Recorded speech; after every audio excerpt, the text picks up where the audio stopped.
What's up, spiritual gangsters? It's your OGs Trees. and Rain. Welcome to another episode of Trybe Vibes. So let's get into it. Today is my topic that I wanted to talk Woo! about. The topic is comfort zones. So I initially wanted to pick this topic. I thought it was important because I felt like at the time, and kind of now, although I feel like I'm kind of overcoming it, I felt like I was stuck in my comfort zone and I wasn't really going out of my comfort zone in order to advance my life and to do the things that I wanted to do. You know how you have things in your mind like, I want to work out, I want this type of body, I want to do more of my artwork, or I want to be more spiritual, or whatever goals you have for yourself. I felt like I had these goals in my mind, but I wasn't actively going out of my comfort zone to do things, to pursue these things and do the necessary actions needed to achieve these goals. But they're like in my head, things I wanted to do. So then it led to like this cycle of kind of like me being down on myself because I wouldn't do the things that I said I wanted to do to reach my goals. And then that just cyclically kind of like even brings you back more into your comfort zone because you feels like shit about yourself. So I'm like, why not talk about it? Right. If I want to marry Michael B. Jordan, I have to start stalking him. Like, you have to get out there and do what you're afraid to do. Okay. Yo, sidebar on that. He has this new music video with this girl. You saw the Whoa music video? Yeah, you showed me my man cheating on me for 3 minutes straight. Yeah, And I thought we were better friends than this. all the comments on that music video had me dying like, oh, this is why you didn't pick up your phone last night. So this is where you were. Okay. Why are you kissing on my bed? Like, people. That doesn't look like your sister, you know? And they were like, one of the comments were like, oh, wow, we cheating now? Wow. That's how we're acting. Wow. Anyone that's lost, Michael B. Jordan just featured in a music video from this woman. I can't pronounce her name right, so I don't want to say her name. But that other bitch. She's probably a wonderful person. It was a great music video. It was actually a really good song called Whoa. And he was kissing her in the music video. So everybody went crazy. All the women claiming, and some men claiming him. But the song was cute or whatever, but that does not excuse that type of behavior, sir and madam. Exactly. Yo, you killing me. I'm dead. All right, so comfort zone. The comfort zones. So what did you think of or think about when I said I wanted to speak about this and I was talking to you about this topic? Well, when you brought it up that you wanted to do it, it made sense because we've had this discussion before. It was, out of college times, and everybody was just like, why isn't my life starting? It was like, that's where people are at that stage of their life. Mm-hmm. And it's like, if you want to branch out and create the life that you want for yourself in any way, whether or not like career-wise or spiritually or romantically in any sense, you have to put yourself out there. You can't gain if you don't move. Give. I don't know where that came from. Yeah, it never makes sense. You can't gain if you don't give. No, it's true. Put that on a t-shirt. You better trademark that shit. Okay. So I guess we can get into the topic by just like briefly discussing what are comfort zones so everyone's on the same page of what we're talking about. So describe them for you. Well, I wanted to describe them by this article that I saw that I feel like described generally what are comfort zones for everyone. Granted, your comfort zone looks obviously a lot different than mine, as in anyone else, but I just want to talk about generally what comfort zones are so everyone can look into their lives and be like, oh, maybe this is a comfort zone for me, you know. So it's an article by Benny Page. The article is called 2 Corinthians 1, Don't Get Too Comfortable. She starts off the article by saying comfort has two distinct definitions: a state of physical ease and freedom from pain or constraint, and to ease or lessens another's sadness, sorrow, or pain. One is a noun and the other a verb, an action taken. And then she just went on to say that we know when we are saddened by the changes in our lives, which cause sadness, pain, loss, we want that pain to ease, and we look for those things which can do it. Some turn to alcohol, drugs, sex, shopping, eating, traveling, amusement, or entertainment to take our minds off of our troubles. Some are innocent and others, can lead to other addictive things. But collectively, they begin to define success and the comforts that we feel. So I like how she said about that, because basically, like, she generally described what, being comfortable is. And it's just having ease, like feeling safe, feeling free, not having any pain or constraint, or sometimes like that is what comfort zones are for people. But then I feel like a deeper part of comfort zones for other people may be that they're not dealing with something that's going on. So they go into their comfort zone to like ease or lessen like any type of sadness or sorrow or pain that they may have. So they stay in their like little bubble. And that's kind of why how like in a way vices play into you staying into your comfort zones, which we'll get into a little bit later. But there's a large variation of different things that can constitute a comfort zone. Some are very simple things that aren't really that dangerous, and it can lead, and then it's like a big gap, and then you have other things that are more dangerous that can lead to other things, but is what is people comfort zones are. Yeah. So before we get into, the reasons why we have them, but basically it's like they are spaces, situations, objects, or activities that are reliable in making us feel safe. They are, touchstone spiritually. It's calming because it's something that's always there. For little kids, a teddy bear type situation, it's like, what is your emotional or spiritual teddy bear? That's your comfort zone. Right. I think for me, I think my comfort zone, like, so the way my story is with having comfort zones and whatnot is that I feel like when I was younger, I never really had a comfort zone. Like, I was always a very, like, always wanted to do stuff, always wanted to, like, achieve, always wanted to step out of my comfort zone, especially, like, in high school, because you have all these goals that, like, society is telling you need to do. You need to do your SATs. You need to go to college. You need to do this. So everything was very clear for you. So you were just working hard towards those goals, right? So in high school, I was working hard to get into a good college.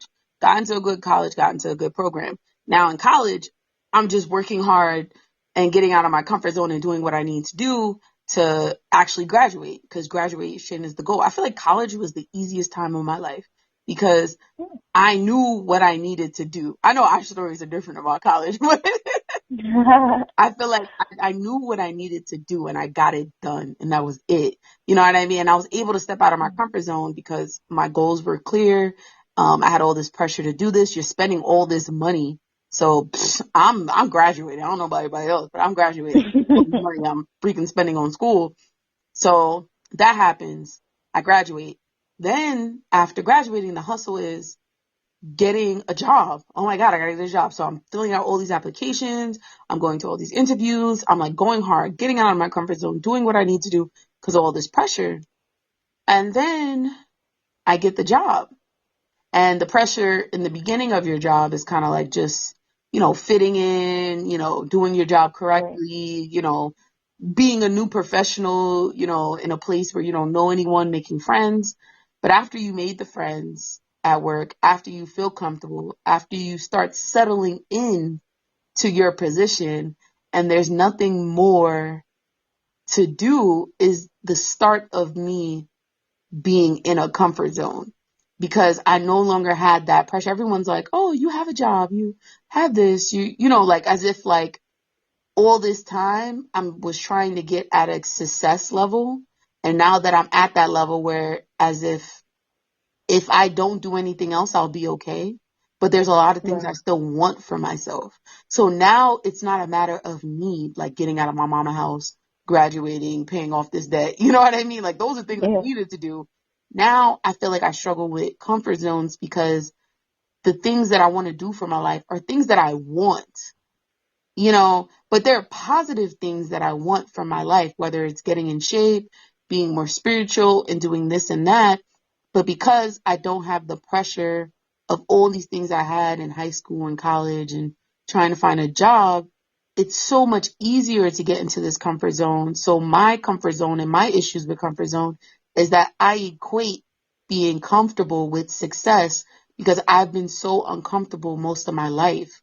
So it's kind of like since I've been so uncomfortable most of my life, now I'm at a point where I have to get comfort and success that is mashed together. I have to kind of like take it apart and really dissect it more so that I can step out of my comfort zone to reach these goals that I'm making for myself, if I'm So making any sense.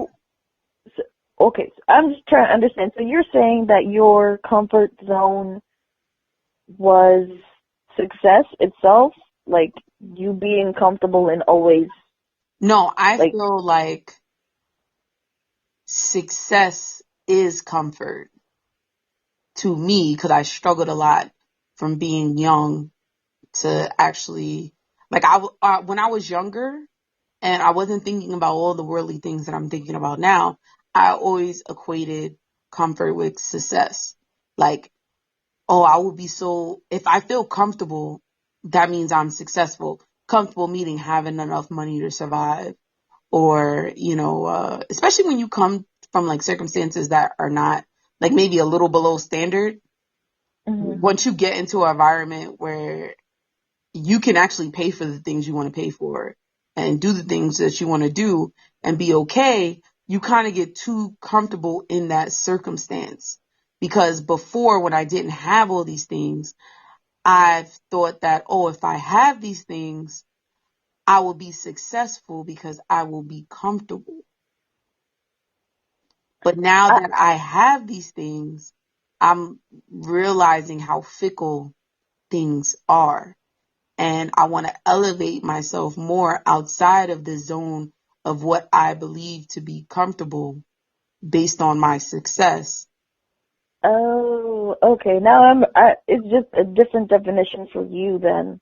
Because Right. I was trying to So that's the point I'm trying to understand. So explain a my comfort zone definition. for you would be basically complacency. Like you're Right. okay with everything around you and you're not striving for more. So you personally don't ever want to be quote unquote comfortable because you feel as though that that you'll stop growing Right. if Because you're there's comfortable. so much beauty in the world. There's so many things that I need to strive for and elevate myself throughout all the levels of life.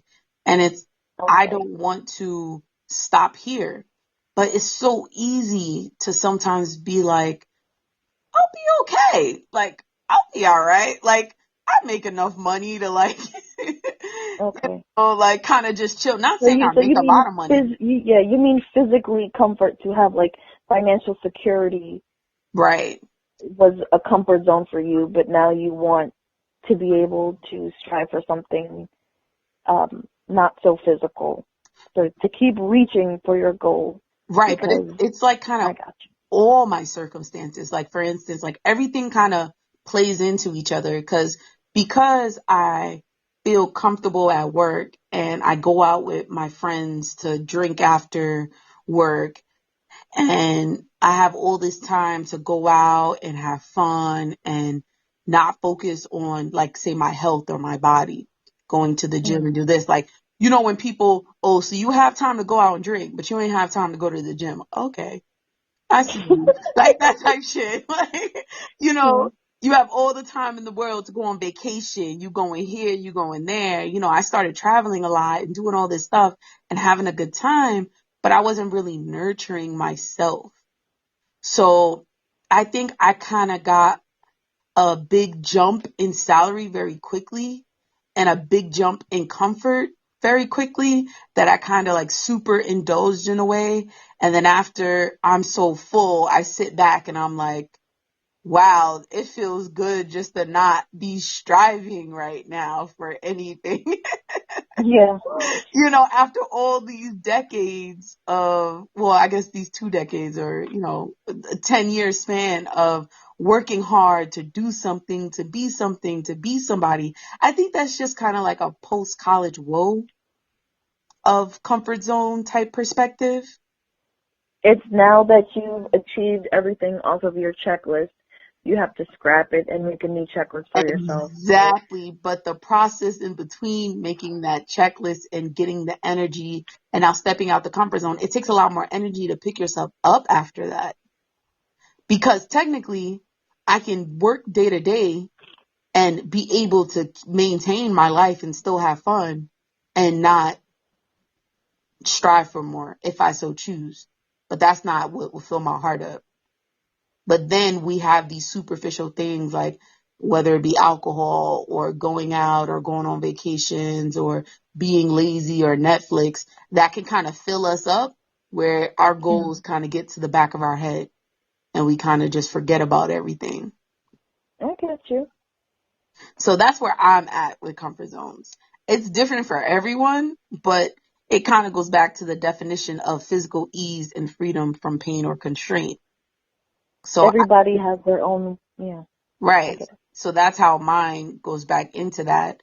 And with my idea of comfort zone, it has less to do with, well, her other definition of to lessen sadness, sorrow, or pain. To me, it was more like freedom and being lazy and comfort that comes along with overindulging in a way. I get that. Because you're comfortable with, like we said, you're comfortable with your environment. Right. The So you have people to push around past you. that to grow internally. Exactly. For me, mine is like the other definition of like I hide internally because that's my comfort zone because I don't like people. So it's just easier for me to be by myself than to interact with people. So that's why I always kind of like shut down. If I'm going through something, it's hard for me to process and still deal with people. I'll just shut everybody out, get into a cocoon, go through what I gotta go through, and then pick up 5 months later like, hi, how's the weather? You are queen of disappearance. I am Houdini, nigga. You Well, have a magic invisible fucking cloak, bitch. it's not out of malice or any ill intent. It's just, it really is difficult for me to, like, physically be around others. So, still love you, homie, you know? So I think that's pretty interesting because we kind of both show different sides of what you can consider a comfort zone in being. Yeah. Mine is more of like a self-preservation, out of fears, trauma, etc. And yours is out of, what you said, like self-indulgence and being comfortable with your environment. Exactly. Or finally being able to breathe, kind of like. Yeah. And then instead of just taking a breath and keep moving, I take more breaths and sit my ass down. if you watch the fucking Netflix, never fucking get up. Hey man, same. I I just need better balance. I think that's really my issue. That's the key to life. Simplexity. A little bit Exactly. of everything. Well, it kind of gets back into the conversation of why we develop comfort zones and how vices help us stay in comfort zones. I have this other article by, I'm just going to spell her name because I know I'm going to pronounce it wrong. Shveita. Her Sure. last name is Sharma. I guess it's Shavita Sharma. It's called, Oh, I've always heard of that. yeah, it's called Putting Ourselves Beyond the Boundaries of Comfort. And she talks about the difference between rust out and burnout. She says, like, rust out is the opposite of burnout. It's what happens when we stop challenging ourselves and opt for the path of least resistance. We simply exist without reflecting on how we can grow. A feeling of numbness and almost uncomfortable boredom sets in as we expose ourselves to the same things, places, and people on a daily basis, also known as our comfort zone. It feels like the perfect place to be, but eventually it takes its toll, preventing us from growing and experiencing life in its entirety. In my opinion, rust out is worse than burnout as it prevents us from using our full capacity and from experiencing life fully. While burnout is the result of doing too much of the same thing, rust out occurs when we do not do enough and stagnation sets in. While burnout erodes our energy, rust out wears away our will and spirit. So that's really the point that I don't want. Although, I'm kind of taking a step back or, I'm feeling comfortable, I don't want to feel so comfortable and feel so stagnant in one place where I start rusting out and my will and spirit goes away. Cause I feel like that kind of makes up like the best part of me. When I was young, I was always very ambitious. I was always very excited about a lot of things. And I feel like as I get older, sometimes my excitement and will about certain things, or really about anything in life in general, just kind of like dwindles away and gets sucked up by, I guess, certain vices or certain ideas that I have in my head of comfort. Yeah, the older you get, because you've seen more things, also especially living in New York, you see a lot of things within a short amount of time, and you just get, I understand because I had that same mindset, especially living in New York, you're like over everything really quickly, Right. and it's just kind of like, all right, whatever, all right, and not that you act like that, I'm just saying, like, No, I you understand exactly what you're eventually, saying. I feel like all New Yorkers get to that point where they're just like fed up, but it's the excitement itself is just about experiencing new things. It takes a little bit more to get there. Yeah, I'm just kind of, I think in a way, yeah, part of my problem is that I live in New York. Maybe we'll do a whole nother podcast about that. It's just sometimes I just feel like there's just so much, but nothing. Yeah. How And much is the that's the same? worst. Like, when you start feeling like that, like, you live in the biggest, most beautiful city ever, but you're like, you just want to stay in your apartment and just like not do anything because maybe the environment doesn't suit you any longer, Yeah. which could be it It's too. oversaturation, so you It's just too kind of much. disappear. Yeah. Yeah, that's kind of what my my point of view and all and all the stuff that I've like looked into comfort zone. Um what it was about fear and self-preservation, because that's what a comfort zone is for me, is either a distraction or just like like I said, a cocoon effect, um, but to have it to like get away from fear and for self-preservation. So one quote by I believe it's from the book, forgive me if I mispronounce your name, Manoj Aurora. I know her. Manage. Manoj. From the Rat Race to Financial Freedom. That's random. But comfort is your biggest trap, and coming out of your comfort zone is your biggest challenge.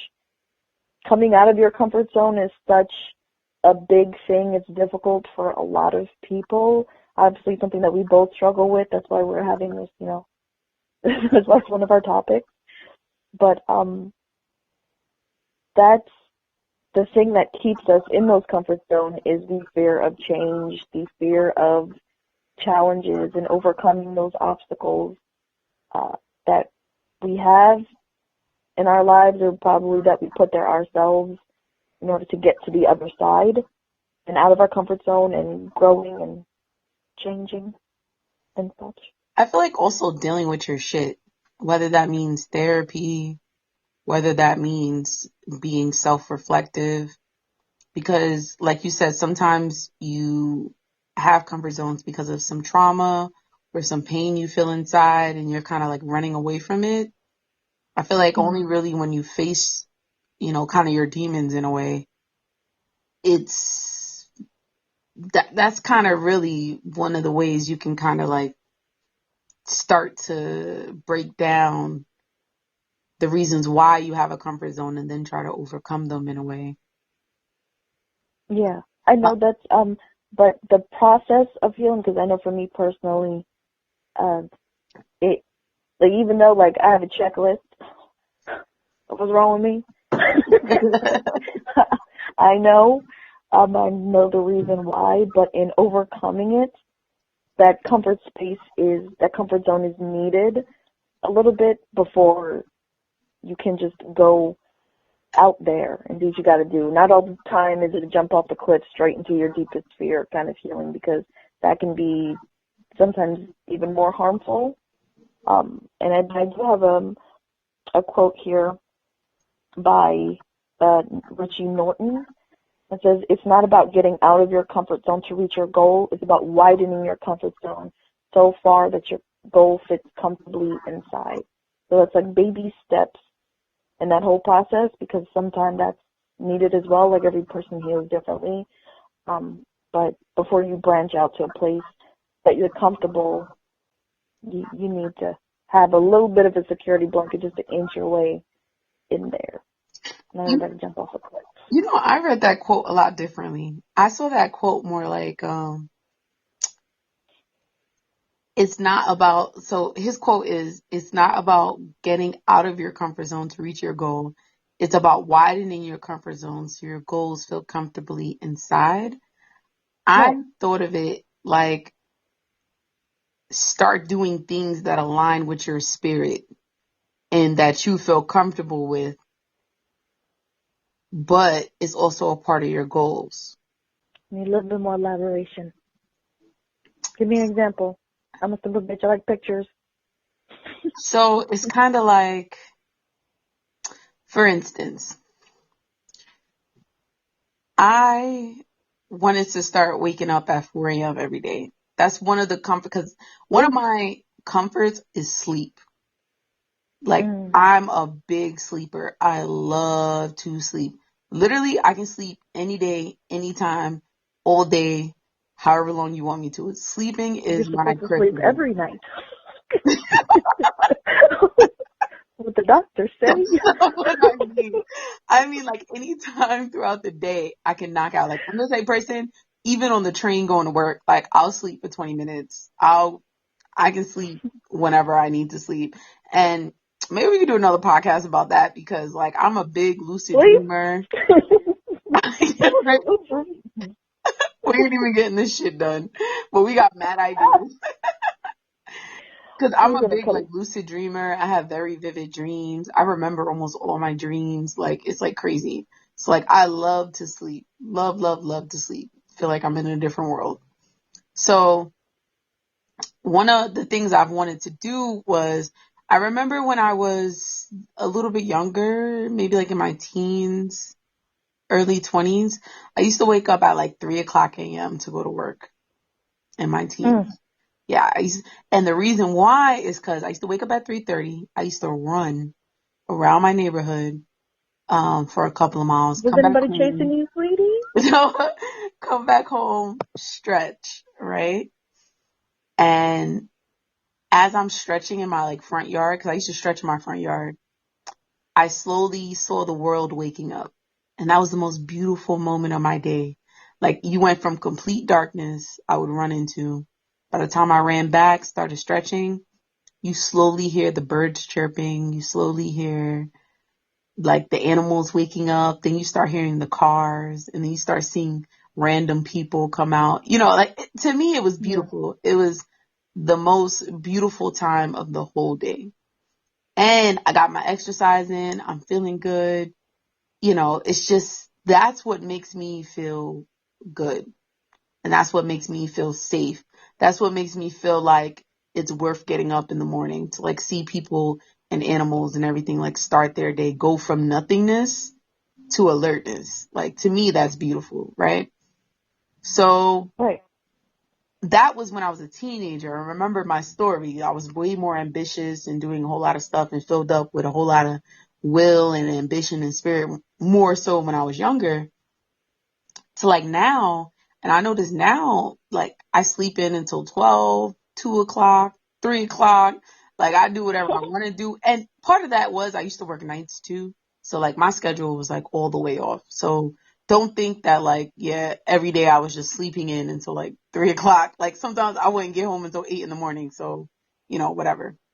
So I eventually changed my schedule to work days shift. So I was like, okay, I work day shift. I can start waking up earlier, but I didn't start naturally waking up earlier. I still, on my days off, was sleeping at least until noon.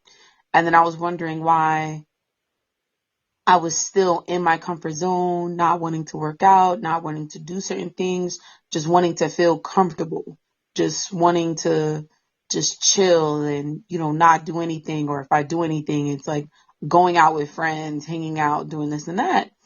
And I really had to like take a step back and think about things that nurtured my spirit, that once nurtured my spirit, and then thinking about things that nurture my spirit now and trying to combine the two so I can create a new avenue for myself to start getting those feelings back of really enjoying my life more, really being in the moment in a way where I'm achieving my goals and I'm feeling good about it. So what I ended up doing was I did a lot of reflection, a lot of meditation, and I figured out that I love walking, for instance, right? Love walking. I promise you this is going to go somewhere. Right. Like, for anyone that's going out there, I promise I'm you this is hanging going to go on, somewhere. girl. I'm I've right been here just with hanging you. on a thread. So, so I love walking. Like walking, anytime I walk, I remember even when I first got my first job, anytime I had a day off, I would literally walk all the way from the Upper East Side Manhattan, that's like right below Harlem, all the way to Brooklyn. I would cross the bridge and everything. I would walk for like, Well, you walked to Brooklyn yeah, I'm crazy. on But that's purpose? what I love to do. I love to walk. I love to walk and like see people. I'm a type of person like I like housekeeping, even though that sounds kind of like weird, but like, you know, That's looking at like interesting. architecture and like houses and people throughout their Oh, day. oh, oh. I love walking. I love walking because I feel like when you walk, you see the world in like slow mo. You're like you're passing, but you're taking things in, you're leaving things out. And then when I walk, because I'm being active, my mind starts being more active, and my mind actually gets clearer when I walk. Like I really clearly see like what I want to do, where I want to go, the things that I want out of life, and all this stuff. So Mm. walking not only makes me feel good physically, you know, it also makes my mind clear out in a way where I start to really clearly see the things that I want to do, where I want to go with my life or whatnot. So what I ended up doing for myself was aligning the ways in which I reach my goals with my spirit and within my comfort. Meaning, say if you have a goal, right? I feel like there's always all these different, like, say you put in, like, you can literally write on YouTube right now, how to be happy, how to get out of a slump, right? Literally. Mm. And there'll be thousands of videos that will show you how to get out of a slump or how to be happy or how to do this and how to do that. But it's like, how can these people show you how to do anything and they don't know you? So I feel like Exactly.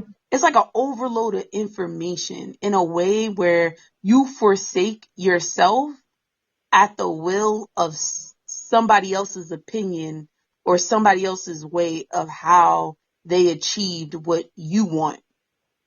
Just because somebody achieved something in a certain way doesn't mean that that'll work for you, because you have to do what you have to do for yourself that aligns with your spirit in order to reach your goals. Because only if you do stuff in a way that's aligned with your spirit, you'll never reach your goals, because you'll never be comfortable doing it.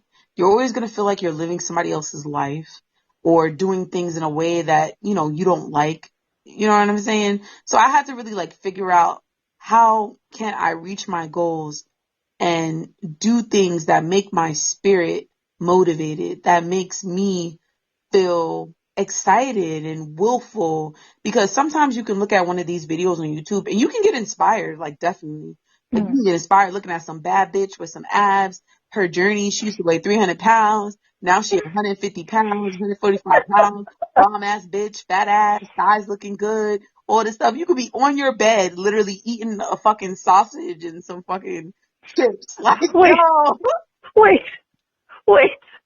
What visual did you just create? Somebody in bed eating sausage And chips. and chips. Naturally. Bad bitches. Like, yes, I'm motivated. Yes. Like, sausage and chips. All right. but it's not you. Like, you're looking at somebody else somebody else who manifested something based on their spirit. You know what I'm saying? And they did. So what you're saying is that whatever goals you have should basically be more realistic? Is that what you're saying? Because they have to start within your comfort zone? I feel like it starts from your comfort zone and then it branches out into discomfort. But the discomfort shouldn't be like something that's always uncomfortable. Like, for example, when you work out, you get uncomfortable. But usually after you work out, you feel better. You feel energized. Right. You feel achieved. I feel like you should do stuff that gives you energy. Like, for instance, when your friend calls you and is like, oh, you want to go out? All of a sudden you got energy. Yes. Like, I'm ready to go out. Like, come on. Like, I have never had that reaction. But it can be other things that make you react that way. Like, what can somebody say right now to get you out of bed? I have a Kit Kat. What did you say? I have a Kit Kat. Yeah. But, okay, so the excitement you feel of food. Like, oh, I'm about to take you out to dinner. I'm about to do this. I'm about to do that. Chocolate. Oh, yeah, sure. I'm there. Chocolate specifically. Chocolate specifically. All right. You're right. On the chocolate. If anybody's going to send gifts. You'll have a lot of energy. Chocolate. Because that's what you feel like you want, right? It feels like you're in spirit about that, right? So what I'm saying is you need to align your goals with your spirit. For instance, I was saying using things that you are comfortable with now. Okay, do what you have to do so that you can do what you want to do. Exactly. In a way, whether it's habit pairing, like we talked about this before, where you pair something that you really like to do with like a goal you want to do. Like, I do want to get fit. I want a better body. I want to be more healthy, but I'm lazy. So let's add only watching my ratchet shows while I'm on the treadmill at the gym type stuff, you know. Which I still think is a brilliant idea, and I tried that yesterday. We'll talk about that another time. But, but that's kind of like what I was saying, though. Like, you still have your comfort zone. It was just, when it's overcoming fear and stuff, it's just, you can't just go from being like, okay, I'm lazy, I'm a homebody, to running a marathon tomorrow. You know what I mean? You have to set stuff that's comfortable. It's just that may be like a physical instance in comfort zones and stepping out of fear versus an emotional reaction. Be like, okay, so I have like really bad social anxiety. I'm not going to go to a house party that's packed right now because I'll be like around a whole lot of people shoulder to shoulder. You know what I mean? Like, I can't go from 0 to 100 in the same sense. Like physically, somebody can't go from 0 to 100. So that's what I mean. Like, it's I think different I looked at it more as not doing something that you feel comfortable with, but doing something that energizes you toward your goal. And back to what I was saying about like the videos, like you have all these videos that show you what they do and you get like immediate, inspiration, but it's not long lasting because we're letting things on the outside tell us how to get over things. But, really that's why a lot of people go to therapy, because therapy is more like you talking things out for yourself and checking in with yourself and figuring out why you do the things that you do, opposed to nowadays people look up like how to like YouTube videos, but that's not really therapy. That's you looking outside of yourself for something that you should be looking inside of yourself for. Granted, some of these videos do help. I can't knock some of these videos, but what I'm saying is we are not cookie cutter people. So even if you feel motivated by something, it still may not be for you. Every spirit is different and we all need different things. So I ended up finding an empowering ritual with reflection, self-discovery, but in a way that I can enjoy and empower myself to react and feel not only just immediately energized, but continuously energized in my own life instead of seeking out what works for anyone else. So I'm going to tell you guys what my routine is, but I want you guys to understand that this is something that I figured out for myself because I did a whole bunch of reflecting about what makes me happy, what do I like to do, and how that aligns with my goals. Maybe we can talk about this at a later time, like a whole podcast about like goals and reflection and whatnot. But I ended up coming up with this, which is starting to help me a lot with getting out of my comfort zone and starting to I actually literally wake up at 4 a.m. every day now. Literally. Like, it's crazy. Like, based on the whole different way I do it. And the first part of me doing this is that I have a new nighttime routine. I try to go to sleep every day, at least by 10 p.m. If I go to sleep later, I go to sleep later, but I really do try to go to sleep before 10.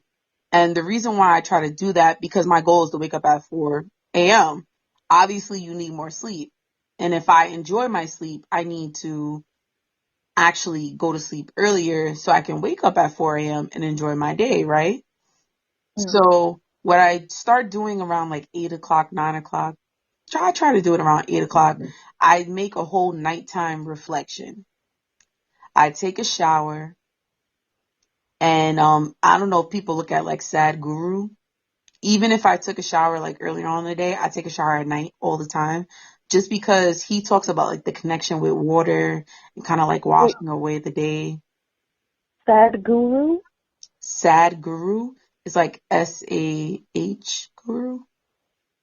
I think that's how you pronounce his name. But he's like a really good guru. Maybe I'll put a link somewhere about it. But he talks about like cleansing yourself at night all the time because it kind of like calms you down, washes away your day, the energy that it kind of like takes off or whatever. And then I look at my goals that I have for the week. Just all the goals that I have, the things that I want to do, the things that, you have like your ideal self in the beginning of the week. Like, I'm going to build mountains and create cities and take the stars. You have all these like far reaching goals like in the beginning of the week. So I look over all my far reaching goals of the week and then I really reflect on my day. And then I reflect on my week and my month. And I think about like what I've accomplished, any troubles I had with my goals, and like tweaks, like realistic tweaks that are like needed in order to like accomplish my goals and whatnot. And then I set my goals for the next day. And to me, the most important thing that I do is I practice gratitude and prayer. We had a whole podcast on gratitude, so I don't have to go Yes. into that. But I think that was important because before I used to have like these like really long prayers I did at night. And not saying it wasn't meaningful. It was still very meaningful, like my long prayers. But I had to really just get to the gist of what I was asking for and what I needed, and for me to just be grateful. So I kind of like cut my prayers short and like practiced gratitude. And then I made intentions and affirmations for the next day. Because everyone knows when you have something on your mind, like at the end of the night, sometimes that's all you dream about. And that's all you wake up in the morning, like kind of like thinking about. So I feel like when you reflect on your goals and like set your goals, at nighttime and actually make affirmations and intentions that you're thinking about before you go to sleep, it makes me so much more motivated in the morning. And then what I ended up doing also was I ended up practicing reflective walking. I don't know if this is a real term. I kind of just made it up, or maybe somebody else owns it. Who the fuck knows? We're all one consciousness, so who knows? Maybe somebody else made it up too. But remember I said I used to walk from here to Brooklyn 8 hours. Like I love walking. Like walking is like my favorite pastime. So I was like, why not put something I love to do mixed in with things that I need to do in a very reflective, energizing, positive way, right? So what I ended up doing was any free time I have, I went to go walk because I love to walk. So that like makes me happy. I'm like, okay, let me go walk. Let me go whatever, walk downtown or something like that. So at some point as I'm walking, I ask myself these questions. How am I feeling? I'm like physically checking in on myself. Like, do I feel comfortable? Do I feel happy? Do I have any issues? Just like talking to myself. Everybody knows I love talking to myself. That's like my next favorite pastime, like talking to myself. And then I ask myself, what makes me feel this way? What makes me feel the way that I'm feeling? Is it because I'm striving? Is it because I'm not striving? Is it because I'm feeling too comfortable? Like, whatever the case is. And then I ask myself, am I feeding my spirit? Am I in tune with myself? Is the things that I'm doing aligned with my spirit in a way where I feel energized and good and happy to accomplish things every day? And then I ask, what did I accomplish or obtain, like either this day or this week or this year, whatever I'm trying to reflect on. What do I want to accomplish or obtain? Because I feel like those are two different questions. Like, what did I accomplish and what do I want to accomplish? And then it leads to my next question. What do I need to get done? Right? What am I going to do about it? What is my plan? And how can I do it in a way that is aligned with my spirit? Because I feel like for so long I've been looking at all these videos of other people, or I've been having people tell me how they do things in their way that may not be aligned with my own spirit, instead of just really honing in on myself and asking myself these questions. You know what I'm saying? Instead of trying to get outside advice about something that I need to figure out with myself inside. And then my last point is that I have this little saying at the end of my walk, or at the end of my reflection portion of my walk. And it's basically kind of like an affirmation, but like whatever, I don't know. It's basically I start by saying, let's do it and make the process enjoyable. While learning and striving, discomfort is okay for progress, but overall, I should be mindfully living and making decisions aligned with my goals and spirit. My body will do whatever my mind tells it to. I am in control.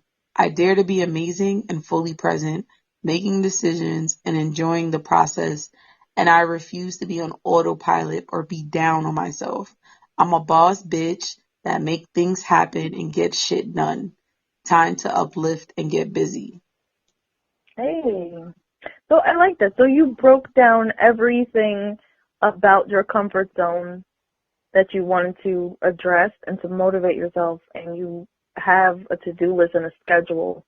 So you're already on your way of like slowly stepping out. I said that You need long to do. thing that I just said, not to just babble, but just to really let people know it's a long process. Like, there's a lot of things like involved, and you should do it specifically based on yourself. And sometimes that takes some time to like even meditate and figure out like, what do you want? How do you feel? How can you nurture your spirit? Because like I said before, I was doing cookie cutter things for other people that wasn't cut to my cookie. Does that make sense? I think so. You know, especially in this internet age, you get so like swooped up and like everyone else's goals. Like if somebody goals is similar to yours, you're like, oh, I need to do what she's doing and I'll be all right. And then when it doesn't work out and you are back in your comfort zone, you wonder why, because you're not living in your own spirit and your own truth. You're not doing things in a way that is nurturing you. You're doing it in a way that nurtures her, but you're not her. You have to check in with yourself first, evaluate what is keeping you from doing what you want to do or being what you want to be, and evaluate whatever that is, and that is your comfort zone. So next is like a plan in order to get out of it. And once you have a plan or ideas with goals set to them, then it's, you know, more concrete, and then that's when you could push forward.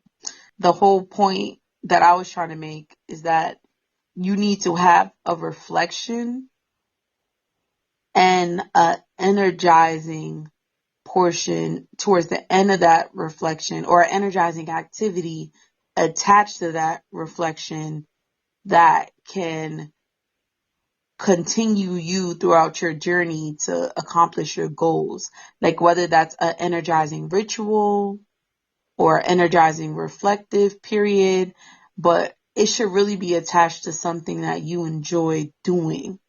So you can create a whole ritual for yourself so that you can energize yourself out of your own comfort zones, or figure out things within yourself to see if you really need to get out of it, which poses my next question of, is comfort zones needed for us? I think absolutely. I mean, they're there for healing, in my point of view. You know, there's a reason why we need that space. A lot of times it's to self-preserve and protect yourself, to just take account and take stock of everything, to take a step back and just like adjust to whatever is going on, or, like I said, keep going back to, you know, certain traumas or fears that we have. You know, we need a safe place. Just a period in life, everybody needs like a safe space and something that is reliable in their life, because I believe that's part of your foundation. If you don't ever feel comfortable, what kind of life is that? I mean, we shouldn't always feel comfortable, because yes, the growth is on the other side of that, but you should have some type of level of comfort in your life, whatever that looks like.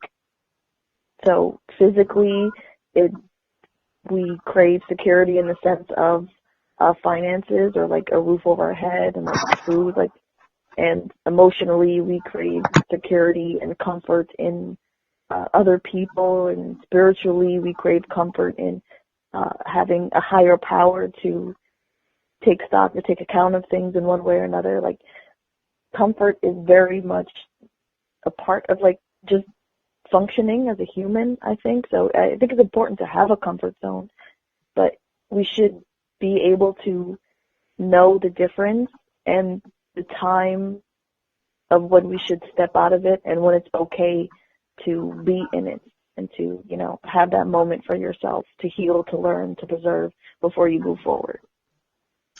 I think that's my whole issue about comfort zones, and as developing into a adult taking care of herself.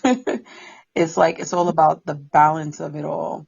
Me Yeah. understanding that, yeah, I'm more successful than what I was before, and that should give me a level of comfort, but I also have to also continue to strive and do things. That's why I feel like these bundles, in a sense, like, you know, you're bundling two different energies kind of like together, is very helpful.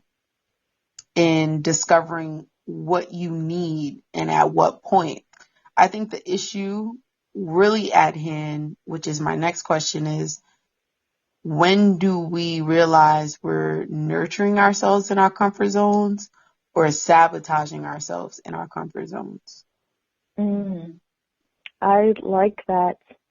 And actually, I saw this video. It's this TED Talk by Trevor Reagan, and it's titled "How to Overcome Fear." And you guys are going to have to stick with me on this one. Just hold on.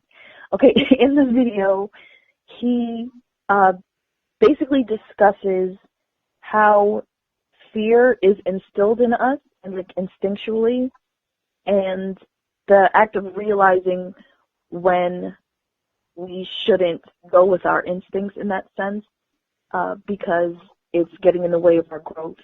So he comes up with the term lizard brain. That's the term he uses to describe our instinctual fear and how our brain works when we're in fear. We immediately want to protect ourselves from that, and our knee-jerk reaction is to get out of the way of potential danger. So one example was like you're in your house watching TV. You know there's not a serial killer in your house. Door's locked, everything's locked. You know you're fine. As soon as you turn off the TV and turn off the light to go to bed, you immediately want to run into your room and get under the covers because suddenly there's a serial killer in your kitchen. Like, you know that there is no danger or no fear there, but you react in a way to protect yourself from harm. Well, speaking in the sense of comfort zones, we have an instinctual reaction to certain things. Like, if we're upset, we want to comfort ourselves. So for a lot of people, me personally, I turn to food. Like, I don't know, it's just like I just go straight there. But I need to get away from my instincts to comfort myself and be like, okay, address the situation. And why am I upset? And to tackle it in a different way rather than our quote-unquote lizard brain and just moving out of instincts or, for the most part, that are driven by fear. I like that. In a way, you think the difference between nurturing and sabotaging is really either whether you're dismissing your feelings or you're understanding your feelings and treating it accordingly, whether it's comfort or discomfort. Yeah, well, that's a specific sense, but just generally, it's whether or not it's helpful or harmful in the situation. Like the whole eating out of discomfort, it feels amazing because, of course, I want some chocolate and some ice cream and cookies and some pizza and french fries. So, okay. Because that would be great. A mini binge session, sure. But it won't be helpful. You know what I mean? My problem won't be addressed, and I will be 30 pounds heavier. Right. So even though it's not comfortable for me to think about and deal with whatever I might be upset at the time, you know what I mean? That's whatever would be helpful in the long run, and I can grow. I like that. So it's more about a literal what is helpful and what is not. Because I guess in the opposite sense, I can say, I remember when I was hospitalized because I got like burnt in a fire. I had to get like skin graft surgery and stuff, but it's not as dramatic as it sounds. Trust me. But I ended up being out of work for like a couple of months. And although I could have been like very sad and like into my feelings or whatnot, I actually got a chance to like step back and really figure out what I wanted out of my life. And a part of that, me being comfortable, was I regressed super into my comfort zones. I was just watching all these like shows on Netflix and getting new ideas, but it was like very inspiring, but it was also like very stagnant. Like I was very comfortable and stagnant in what I was doing. I wasn't like trying to like start a business and doing all this stuff and monopolizing off of the time I didn't have to go to work. I just really like sat and reflect and felt very comfortable, and that was helpful to me at that time. So I guess on the opposite end, for people who are constantly going, sometimes it's cool to take a step back and be comfortable, and it can be helpful to be comfortable and reflective in a positive way. Yeah. You needed that time to heal physically. And although it didn't help you heal, not heal, but grow at that time, it's something that you physically needed. No? I always feel like things happen for a reason, especially when you may get hurt or things may happen. Sometimes that's like a sign to like take a step back. Like you're doing too much. Like, let's see how I can revise my life. Because I always Right. feel like reflection is a big thing for me. Reflecting on where you were, where you are now, where you want to be, how you can make all these things into a constant momentum where you can be at peace with everything, but then still progress. That's really my balance. I like, cause I feel like I've been in a lot of turmoil throughout most of my life that I just kind of want to just be at peace. Like that's my thing. I just want to be peaceful and I want to just chill. But I also want to progress. So that balance sometimes can be difficult. Like I do understand what you're saying. Like we do need a time where we can relax and be comfortable and really, I guess, nurture ourselves. Because I don't think we always nurture ourselves on our day-to-day lives. Right. And You need that sometimes time. nurturing is picking up a Twinkie and eating it. Okay. Yeah. You're reflecting on the Twinkie. That green silly. Pause. But yeah. So I mean they are needed. But even in the sense, okay, so in your case, when you say that you were home for those couple of months, you didn't like the fact that you weren't really out there doing stuff and getting stuff done. Is that what you meant? That you weren't making any moves towards things, but other than physically healing, you got inspired, you took time to take a stock of things rather than always going. You know what I mean? And I found out what was really important in life too. There you go. So it's needed. And then when you're all healed up, you're out there in these streets. I feel like what really talks to the balance of comfort zones versus getting out of it and making boss bitch moves, I guess I can say in a way, is from the Bible, 2 Timothy. That's the natural. That's where all the boss bitches get their Get motivation. all the boss bitches get their information from the Bible. From the Bible. Hey, another T-shirt. You making money. Boss bitches get shit from the Bible. Trademark. Copyright. 2 Timothy 1 and 7. For God gave us a spirit not of fear, but of power and love and self-control. That is powerful because I feel like fear is something that's created in this environment that we're in, right? But if you look at a child or, just our inner nature is really more of love and self-control.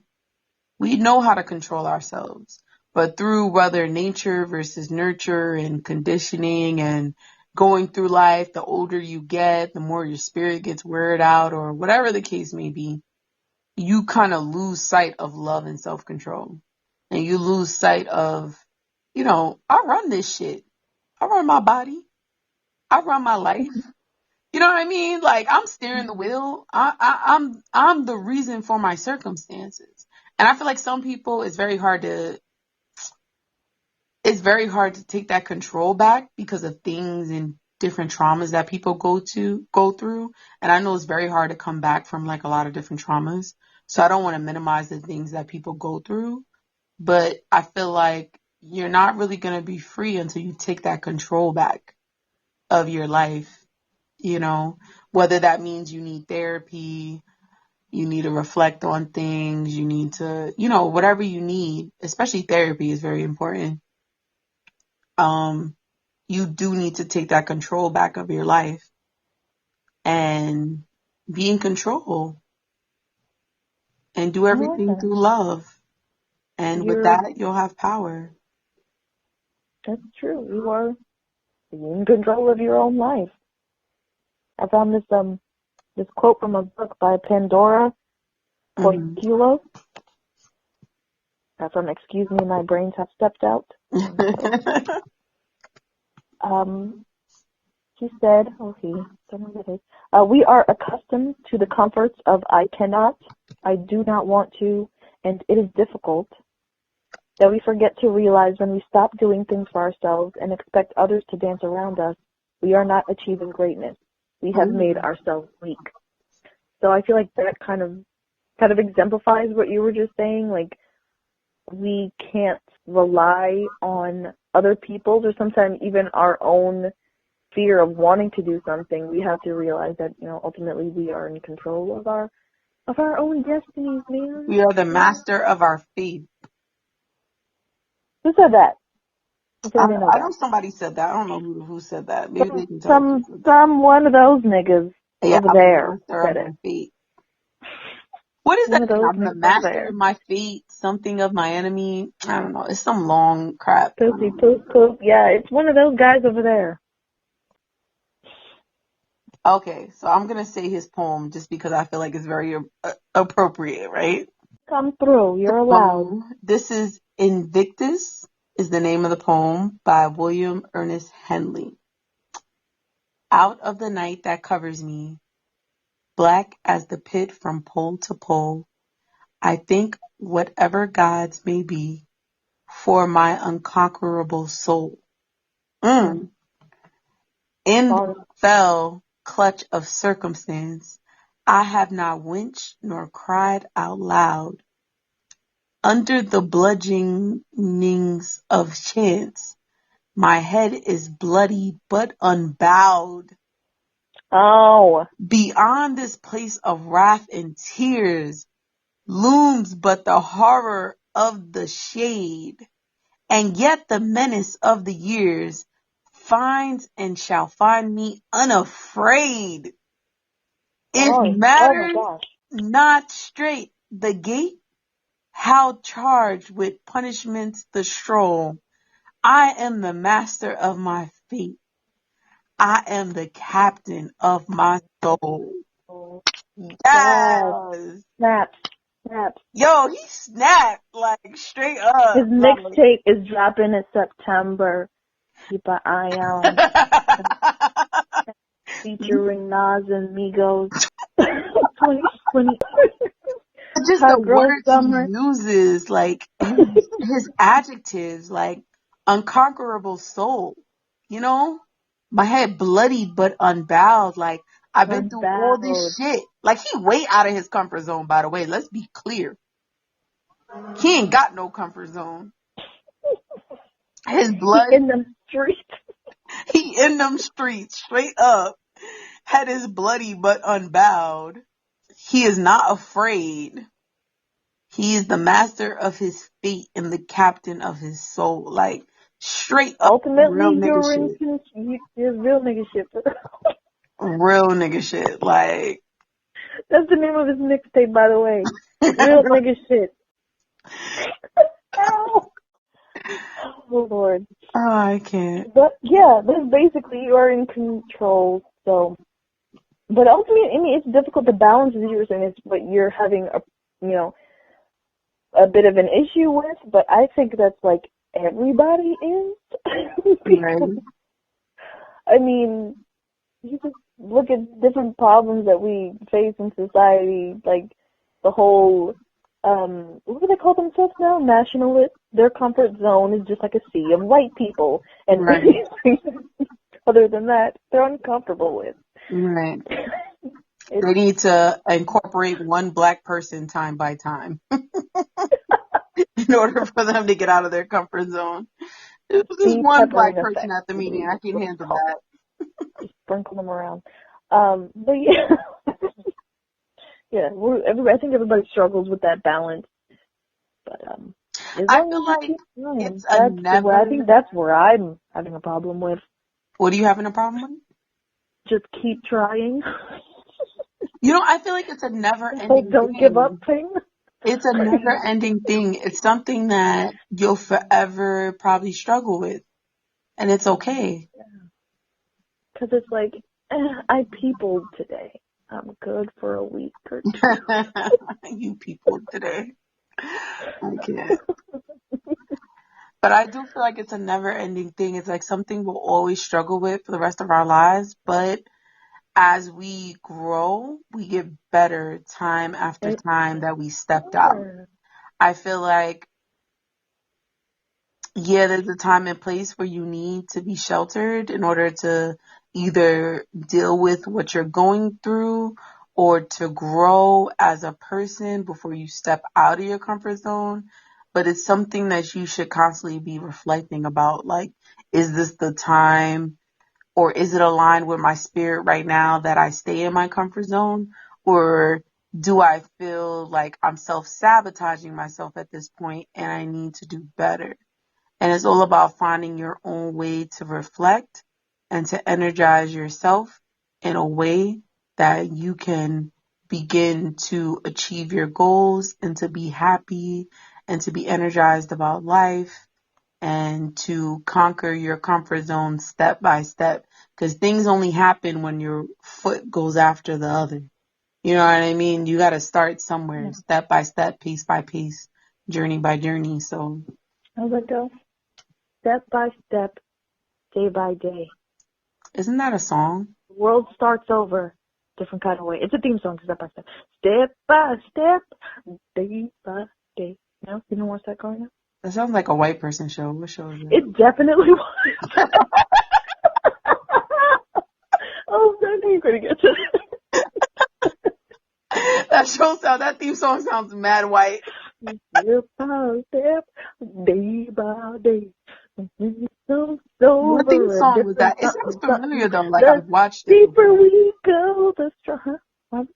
I said it sounds familiar, like I watched it before. I'm pretty sure you have. It was the gym. It was with that one family. It's kind of like a modern Brady Bunch, but with less kids. And I think there was like a French dude in there for some reason. I don't know. Yeah, good times. All right. So, what is the point? What is the point of it all? All this rambling. No, it's not rambling. We're talking it out. That's what this is. It's a discussion, a forum, a tete-a-tete. I don't know what that last word means. It's French for head-to-head. I don't know why you speak French to me. I don't speak French. Because I speak a little French, okay? I actually want to learn French though. I just know bonjour, je m'appelle, bonne nuit. Oui, oui. Those are words, yes. Vous couchez avec moi. Oh, straight to the text. Okay. That's all I know. You always know something dirty in every language, right? I know, right? Wow. But that's useful. That's funny. So my point is that vices and comfort go hand in hand in a way. It's kind of like sometimes vices keep ourselves in comfort zones. So we have to deal with our vices too. Check out that podcast. We already did that. Hop on over. But inside of finding comfort in vices, we need to find comfort in ourselves and not outside of ourselves. And we need to align more of us stepping out our comfort zones, still aligning it with our own spirits and our own ambitions. We are not cookie cutter people. Sometimes things that work for other people don't work for yourself. So sometimes you just have to do some deep reflection or some real therapy to get to the bottom line of why you are stuck in your circumstance and why you feel like you're not stepping out of your comfort zone for whatever reason, in order to achieve what you want to achieve. Yeah, that's true. And just to piggyback off of that a little bit, if fear is the reason why you're running into your comfort zone, whether it's just fear of the unknown. A lot of people have a fear of failure and then fear of success, which is a thing. But I have a quote here by Robert Greene, real quick. It says, your fears are a prison that confines you within a limited range of action. The less you fear, the more power you will have, and the more you will fully live. So you are in control. You are bigger than your fears. So make a plan. Push it out. Do what it do, baby. Amen. So, straight up, at the end of the day, hope you got something out of this. Remember, we are experts of nothing. Just out here in these streets. We learn from you just as you learn from us because we are a tribe. Until next time. Continue to vibe. Continue to vibe.